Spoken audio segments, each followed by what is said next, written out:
Bon, Flore, l'auberge des migrants, c'est bien sympa.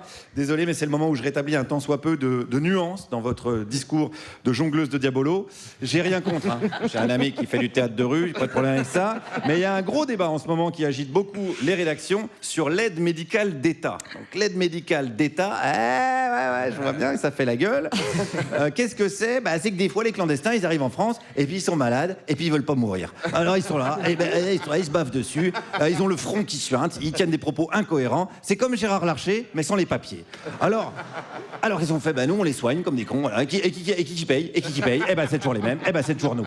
Alors, j'ai envie de dire ras-le-bol, désolé pour la vulgarité, mais ras-le-bol, parce qu'on paye pourquoi exactement? Pour le savoir, moi ce que j'ai fait, j'ai écouté la radio, j'ai regardé la télévision, et j'ai regardé notamment Robert Ménard. Aujourd'hui, un clandestin peut, je vous donne quelques exemples de l'AME, c'est, vous savez, comment ça s'appelle, un anneau gastrique pour maigrir, c'est remboursé par l'AME. Voilà, pourquoi il y a plein d'Américains qui viennent en France? Voilà, c'est pour se faire poser un anneau gastrique. Émilie in Paris, à la base, c'est pour ça, hein.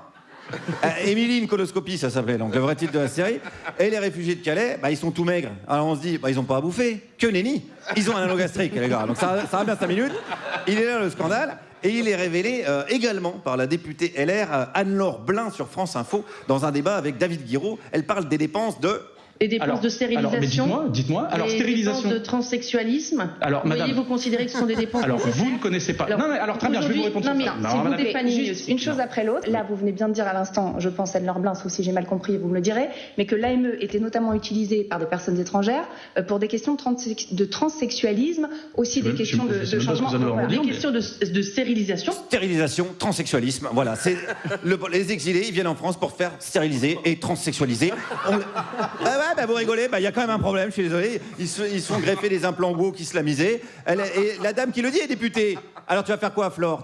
Elle a une écharpe, tu vas faire quoi? Tu vas rien faire. Tu vas rien faire, Flore. Désolé, je suis un peu agressif, mais c'est parce que ça m'agace. Et non, mais parce que Flore, c'est mieux que tout le monde. Non, il y en a un qui sait mieux. Ouais, mais il y en a un qui sait mieux que tout le monde. C'est un lanceur d'alerte. Il s'appelle Cyril Hanouna. Ok, un coup de gueule là, tout de suite. Est-ce que vous savez qu'une personne en situation irrégulière, si elle est depuis 9 mois en France, elle peut se faire refaire le nez ou recoller les oreilles. Gratuitement. Gratuitement. Moi, je me suis toujours demandé pourquoi ils traversent la Méditerranée au péril de leur vie. Parce que c'est des gros complexés de leurs oreilles, les gars. Ils ont les oreilles décollées, d'ailleurs, c'est pour ça qu'ils coulent. Parce que face au vent, ils avancent pas, ils sont comme ça. Il faut dire la vérité aux gens, il faut dire comment ça se passe. Non, il y a un catalogue, parce qu'en fait, il s'est proposé par les assistantes sociales, qui font ont un travail magnifique, bien entendu. Mais elles arrivent, ils sont depuis 9 mois en France en situation irrégulière, et ils disent, les oreilles sont pas un peu décollées là? Ouais, un peu, tiens, on va te les refaire gratuitement. Il y a un catalogue, c'est la redoute, c'est comme la redoute, puis vous pouvez faire ce que vous voulez, les oreilles, les dents, les cheveux. Moi, je savais pas qu'on pouvait traverser les frontières pour se faire des implants des cheveux. Bon, si, je savais, mais... Non, mais là, c'est vrai que je savais. Mais je savais pas que c'était l'AME qui plongeait le budget de l'État. Moi, je pensais que c'était la fraude fiscale à 100 milliards. Je dénonce, alors je reprends des objets dans la gueule. Mais j'ai l'habitude, c'est pas grave. Je vais continuer quand même. Je pensais que le problème, c'était la fraude fiscale à 100 milliards d'euros. Mais non, c'est un Soudanais qui vient faire du peeling en France. Et les gens, ils appellent Cyril Hanouna pour lui dire qu'il a raison. C'est normal, ça c'est sur Europe 1, c'est une dame du corps médical. On estime qu'on doit d'abord s'occuper de nos patients français, que si on a de la place, c'est bien d'accord, on veut bien accorder un petit peu de temps aux gens clandestins, mais moi ça me choque toujours de me dire que je soigne des clandestins qui ne cotisent pas. Mais ils veulent pas mourir, mais ils cotisent pas, les gars. Alors, vous allez me dire c'est faux, ils peuvent très bien cotiser s'ils bossent. Et je vous répondrai tout simplement, et alors une femme voilée, là-bas.